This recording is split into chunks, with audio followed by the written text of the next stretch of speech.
سلام و عرض ادب خدمت دوستان. رفقا حمیدم. تحت قراره کلی ویدیو آموزشی خفن براتون بذاریم. ممنون میشم ما رو سابسکرایب کنید و اون زنگوله رو روشن کنید تا ویدیوهای بعدی ما رو ببینید. آموزش رو از سوزنهای تحت شروع میکنیم که چند مدله و هر کدوم چه کاربردی دارن. سوزن RL. رفقا این رقم آخری که میبینید پشت RL تعداد سوزنه. زده 7 یعنی سوزن RL 7. اون دوتا شماره‌ای که بعد اون 7 میبینی گرید سوزنه. حالا راجبش تو ویدیوهای بعدی صحبت میکنیم.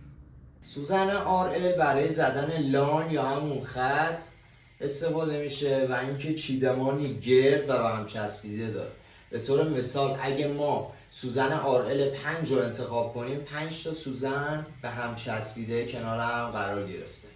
سوزن RS رفقا، این RS شماره 5.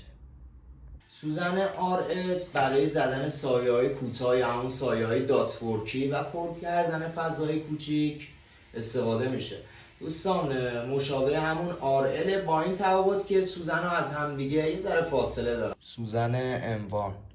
سوزن اموان رفقا برای پر کردن فضاهای بزرگ و سایه های بلنده و اینکه این سوزن چیدمانی تخت داره، مثل RL RS گرد نیست. به طور مثال اگه ما اموان 7 داریم 4 تا سوزن پایینه، 3 تا بالا قرار میگیره و به صورت تخته.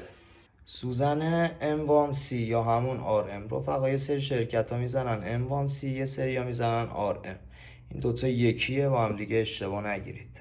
سوزن RM رفقا مشابه سوزن M1، چیدمانش تخته، با این تفاوت که این سوزن بدون لبه است، یعنی لبه نداره و به این شکله. رفقا این سوزن برای زدن سایه های نرم و پورتره‌ها قابل استفاده است. یعنی مثلا به طور مثال چهرهایی که میبینید کار میشه تمامش با این سوزن زده میشه و سایه های خیلی نرم و فیدی به ما میده.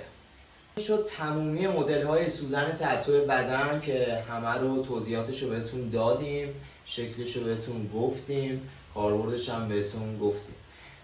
امیدوارم که این آموزش لذت برده باشید و بازم میگم ما رو سابسکرایب کنید و زنگوله رو فعال کنید تا ویدیوهای بعدی رو بتونید ببینید. دوستتون دارم.